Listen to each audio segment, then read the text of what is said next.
Hello everyone, मेरा नाम शिवांग है और आज हम बात करने वाले एक नए बिज़नेस के बारे में जो कि है मेडिकल स्टोर का बिज़नेस। इस बिज़नेस के बारे में बात करने से पहले हम लोग यह जान लेते हैं एक्चुअल में मेडिकल स्टोर होता क्या है। देखो, मेडिकल स्टोर वो दुकान होती है जहाँ पर पेशेंट के लिए उनके दवाइयों को अवेलेबल कराया जाता है। मतलब कि जो भी पेशेंट होते हैं वो अपनी बीमारी के लिए वहाँ पर जाकर वो दवाइयाँ ले सकते हैं जिनसे वो अपना इलाज कर सकते हैं। जब से कोरोना काल आया है तब से मार्केट में मेडिकल स्टोर पे सबसे ज़्यादा भीड़ देखने को मिलता है। मेडिकल स्टोर एक सदाबहार बिजनेस है जो कि हर एक मौसम में चलेगा, क्योंकि हर एक मौसम में लोग बीमार होते रहेंगे, वो डॉक्टर के पास जाएंगे, डॉक्टर उनको दवा लिख के देगा, फिर वो दवा मेडिकल स्टोर से वो परचेज करेंगे। ज़रा सोच कर देखिए, अगर आज मेडिकल स्टोर ना होता तो कितने लोगों की जानें चली गई होती। तो इसीलिए सबसे ज़्यादा ज़रूरी है आपको अपने स्वास्थ्य का ध्यान रखना। आपको अपने स्वास्थ्य का सबसे ज़्यादा ध्यान रखना चाहिए। ये कैसे संभव है, ये कैसे पॉसिबल है? ये पॉसिबल तभी है जब आप बीमार हो तो आपका सही इलाज हो, और सही इलाज के लिए सही दवाइयों का मिलना बहुत आवश्यक है। और वो कहाँ मिलेगा? वो मिलेगा मेडिकल स्टोर पर। इसीलिए मेडिकल स्टोर का जो बिज़नेस होता है वो सदाबहार बिज़नेस होता है, क्योंकि वो हर एक मौसम में चलता है। फार्मेसी स्टोर की जो मार्केट साइज थी 2017 में वो लगभग थी $25 बिलियन की, वही बढ़कर 2023 तक $59 बिलियन की हो जाएगी। तो इस हिसाब से ये अंदाज़ा लगाइए कि कितनी हाई ग्रोथ अपॉर्चुनिटी है इस इंडस्ट्री में। तो क्या आप भी इस इंडस्ट्री का पार्ट होना चाहते हैं? अगर हाँ, तो ये वीडियो आपके लिए है। इस वीडियो में हम आपको ये बताएंगे कि आप इस बिज़नेस को कैसे खोल सकते हैं। इस बिज़नेस को ओपन करने के लिए आपको कौन कौन से इक्विपमेंट्स की ज़रूरत होगी, कौन कौन से लाइसेंसेस की ज़रूरत होगी, साथ ही साथ इस बिज़नेस में कितना प्रॉफिट है और कितना इन्वेस्टमेंट है। इन सभी टॉपिक पर हम लोग डिटेल में चर्चा करने वाले हैं। तो आइए शुरू करते हैं, मेडिकल स्टोर का बिज़नेस कैसे शुरू करें। How to start a medical store. ठीक है, मेडिकल स्टोर को कैसे खोलें? देखो, दो तरीके हैं खोलने के। पहला, एक वो बिजनेसमैन होता है जो कि इन्वेस्टमेंट कर देता है मेडिकल शॉप में, लेकिन उसको चलाने वाला फार्मासिस्ट होता है। दूसरा, एक ऐसा बिजनेसमैन होता है जो खुद ही इसको रन करने वाला होता है, खुद ही इसको ऑपरेट करने वाला है। उसके लिए उसको फार्मासिस्ट की डिग्री होनी कंपलसरी है, जैसे कि B pharma, D pharma, M pharma, इनमें से किसी एक में भी उनकी क्वालिफिकेशंस होनी चाहिए। तो अब जब बात आ ही गई है कि क्वालिफिकेशन क्या क्या होनी चाहिए, तो मैं आपको बता देना चाहता हूँ, आपको मेडिकल स्टोर खोलने के लिए कम से कम आपको इन तीनों में से किसी एक का सर्टिफिकेट होना ज़रूरी है। बी फार्मा, डी फार्मा या फिर एम फार्मा। डी फार्मा क्या होता है? Diploma in pharmacy. ये आप तब कर सकते हैं जब आप 12th में मिनिमम 50% होने चाहिए, ठीक है, तभी जाके आप बी फार्मा या फिर डी फार्मा कर सकते हो। लेकिन एम फार्मा करने के लिए आपको बी फार्मा पास होना ज़रूरी है, मतलब कंपलसरी होता है।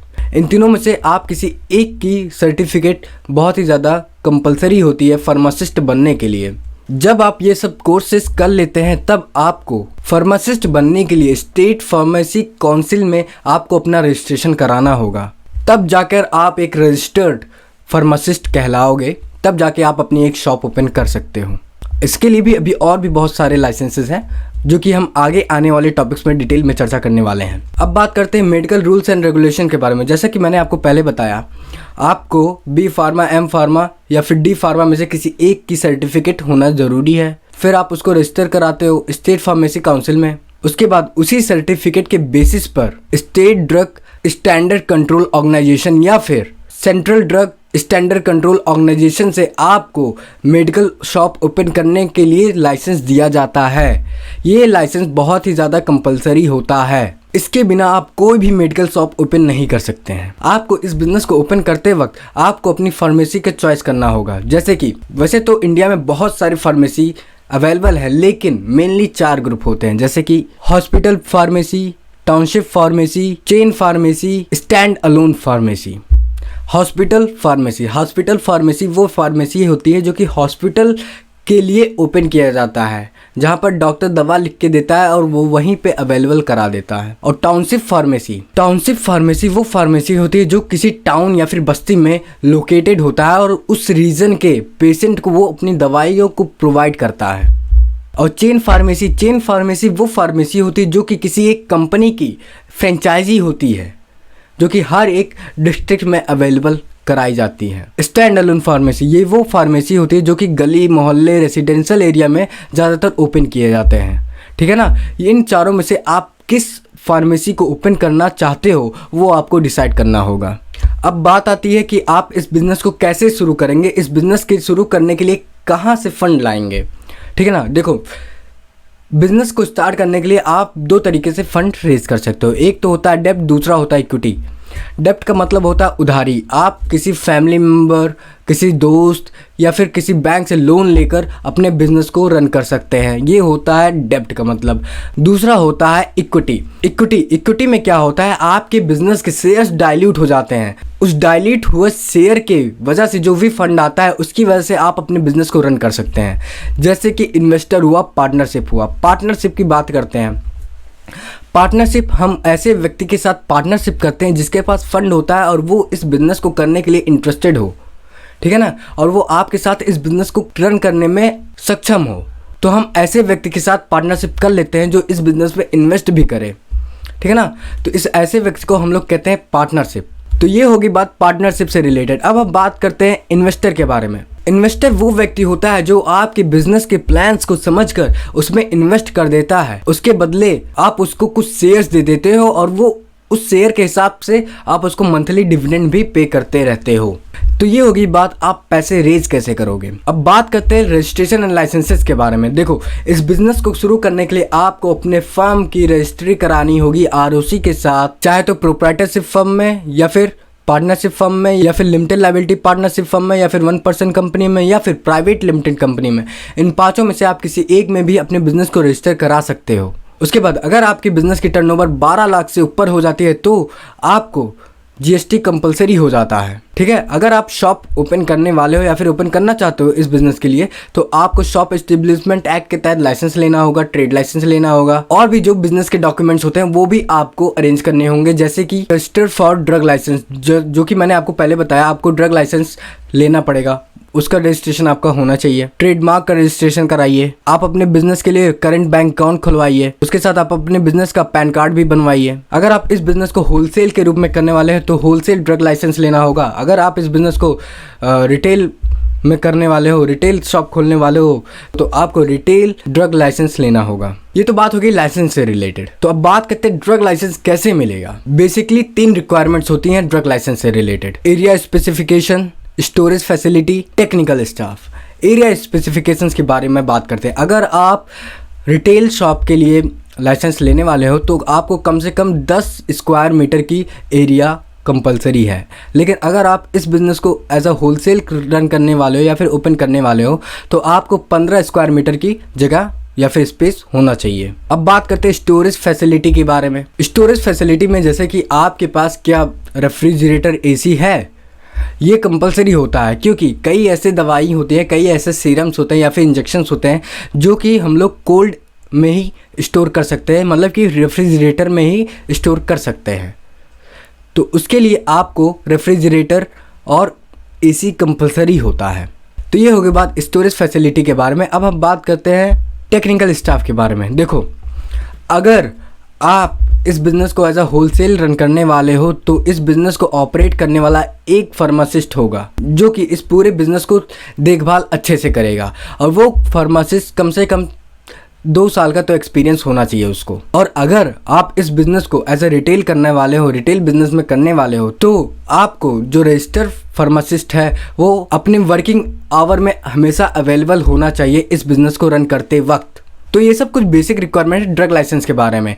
तो अब हम बात करते हैं डॉक्यूमेंट्स कौन कौन से रिक्वायर होंगे। जैसे कि application form, pharmacist leaving certificate, high school passing certificate, Aadhaar card, diploma certificate, experience certificate, proof of ownership और फीस डिपॉजिट चालान, साइट प्लान और डॉक्यूमेंट्स ऑफ रजिस्टर्ड फार्मासिस्ट। ये सब कुछ बेसिक डॉक्यूमेंट्स है जो कि आपको रिक्वायर होंगे इस ड्रग लाइसेंस को लेने के लिए या फिर गेन करने के लिए।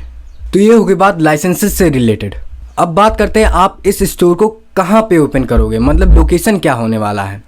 ठीक है ना। लोकेशन ऐसा होना चाहिए जो कि मार्केट प्लेस में हो, ट्रांसपोर्टेशन की सर्विस अवेलेबल हो और आपके टारगेट ऑडियंस के पास ही हो। जैसे कि जहाँ पर हॉस्पिटल्स होते हैं उसके आसपास में अगर आप इस बिज़नेस को ओपन करोगे तो हद से ज़्यादा चलने वाला है। जब आप लोकेशन डिसाइड कर लो तो आपको अपने लोकेशन पे रूम देखना होगा। उस रूम का जो इंफ्रास्ट्रक्चर होना चाहिए वो लगभग स्पेसियस होना चाहिए, वहाँ पे वेंटिलेशन की फैसिलिटी अवेलेबल हो, इलेक्ट्रिसिटी सप्लाई अवेलेबल हो, एयर कंडीशनिंग की फैसिलिटी अवेलेबल हो, ड्रिंकिंग वाटर की फैसिलिटी अवेलेबल हो। तो ये सब कुछ बेसिक बातें हैं जो कि आपको डिसाइड करना होगा जब आप इस बिज़नेस के लोकेशन के लिए एक रूम लेने वाले हो। तो उसका इंफ्रास्ट्रक्चर कैसा होना चाहिए, तो ये सब कुछ बेसिक चेकआउट्स आपको ध्यान में रखना होगा। अब बात करते हैं कि आप अब तो अपना शॉप खोल लिए, लेकिन अब आपके पास मेडिसिन कहाँ से आएगा, मतलब सप्लायर कैसे आएंगे। तो पहली नंबर बात, आपको अपने लोकल एरिया में जितने भी कंपटीटर हैं उनसे पहले आप पता करो कि वो सामान को सप्लाई कहाँ से करवाते हैं, मतलब उनके सप्लायर कौन से हैं। ठीक है, उनसे आप कांटेक्ट नंबर ले लो, आप उनसे कांटेक्ट करके आप डायरेक्टली वहाँ के जो होलसेलर होंगे वहाँ से आप सामान उठा सकते हो। दूसरा फॉर्म ये भी है कि आप सामान डायरेक्टली फार्मास्यूटिकल कंपनी से उठा सकते हो। ये दोनों तरीके से आप अपने दवाइयों का स्टॉक्स मेंटेन करके रख सकते हो।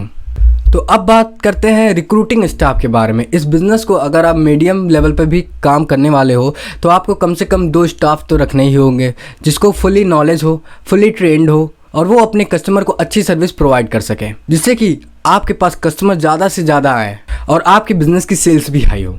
और अगर आप अपने बिज़नेस की सेल्स हाई भी करना चाहते हैं तो आपको अपने बिज़नेस की मार्केटिंग और प्रमोशन करना कंपलसरी होता है। आप अपने मार्केट में चेक कर लो, कोई भी ऐसी इंडस्ट्री है या फिर कोई भी ऐसी बिज़नेस है जो कि अगर अच्छा सेल कर रही है तो ये बात मान के चलिए कि वो मार्केटिंग में बहुत ही ज़्यादा एक्सपर्ट होगा। मतलब उसकी हर जगह बैनर्स लगे होंगे, वो पैम्पलेट डिस्ट्रीब्यूट करवाता होगा और वो अपने प्रोडक्ट्स को सबके सामने रिप्रेजेंट करता है। वो अपने प्रोडक्ट्स की वीडियोस बना के यूट्यूब पे अपलोड करता है। उसकी एक खुद की वेबसाइट होगी जहाँ पर जितने भी नए कस्टमर होते हैं उनके लिए अलग से स्पेशल ऑफर होते हैं और जो भी रेगुलर कस्टमर होते हैं उनके लिए अलग से ऑफर होते हैं। तो ऐसा आपको भी करना है जिससे कि आपके पास कस्टमर ज़्यादा आए। जब कस्टमर ज़्यादा आएंगे तो सेल्स भी हाई होगी, जब सेल्स हाई होगी तो प्रॉफिट भी हाई होगा। तो अब हम बात करते हैं प्रॉफिट के बारे में। देखो, प्रॉफिट से रिलेटेड बात करते हैं। मेडिकल के शॉप में आपको जो मार्जिन मिलता है वो लगभग होता है 40 से 50% तक का। अगर आप एक महीने में 5 लाख का टर्नओवर कर लेते हो और हम प्रॉफिट परसेंटेज से 45% मान के चलते हैं तो आप एक महीने में 2,25,000 का इनकम जनरेट करोगे, प्रॉफिट जनरेट करोगे। अब बात करते हैं इक्विपमेंट रिक्वायर के बारे में। इस बिज़नेस को स्टार्ट करने के लिए आपको कौन कौन से इक्विपमेंट्स की ज़रूरत पड़ेगी। पहले तो आपको कंप्यूटर की सबसे ज़्यादा ज़रूरत पड़ेगी, जिसमें आप अपने कस्टमर्स के डाटा को मेंटेन करोगे और अपने बिज़नेस के अकाउंट्स को भी मेंटेन करोगे। और एक नॉर्मल कंप्यूटर अगर आप लेने जाओगे अच्छा सा, जो कि लगभग आपको 50,000 तक ईजिली मिल जाएगा। डेस्क की ज़रूरत पड़ेगी 5,000, उसका मान लेते हैं। इन्वर्टर की ज़रूरत पड़ेगी 20,000। Bill machine 5,000। CCTV camera 10,000। CCTV camera तब आपको ज़रूरत पड़ेगी अगर आप अपने बिज़नेस पे नज़र रखना चाहते हो और आप अपने बिज़नेस की सिक्योरिटी के लिए सीसीटीवी कैमरा बहुत ही इंपॉर्टेंट है। ठीक है ना, ये ऑप्शनल है, कई लोग रखते हैं। वैसे तो मोस्टली दुकानें सीसीटीवी को प्रेफर करती हैं। अगर आप लगवाना चाहते हो लगवाओ, नहीं लगवाना चाहते हो तो नहीं लगवाओ। वैसे मैं रिकमेंड करूंगा कि अगर आप इस बिज़नेस को ओपन कर रहे हो तो सीसीटीवी कैमरा आप ज़रूर लगवाएं, जिससे कि आप अपने वर्कर पर भी ध्यान रख सकोगे कि वो कितना काम करते हैं, उनकी प्रोडक्टिविटी लेवल क्या है। फैंस की ज़रूरत पड़ेगी लगभग 9,000। चेयर की ज़रूरत पड़ेगी लगभग 5,000 और आपकी बिज़नेस का इंटीरियर और एक्सटीरियर को मिलाकर लगभग 1 लाख रुपया उसका मान लेते हैं। तो टोटल मिला जुलाकर आपको इक्विपमेंट्स में ही लगभग 2,04,000 का इनिशियल इन्वेस्टमेंट करना पड़ सकता है। देखो, इंटीरियर में क्या क्या हो सकता है। देखो, इंटीरियर में जैसे कि शेल्फ्स हो सकते हैं जहाँ पे अपने प्रोडक्ट को रखोगे या फिर दवाइयों को रखोगे। ठीक, शोकेस टेबल हो सकता है जहाँ पर आप अपने दवाइयों को शो करोगे। ठीक, और टीवी हो सकती है जहाँ पर आप अपने कैमरा में रिकॉर्ड हुए सारी चीज़ें को चेक करते रहेंगे।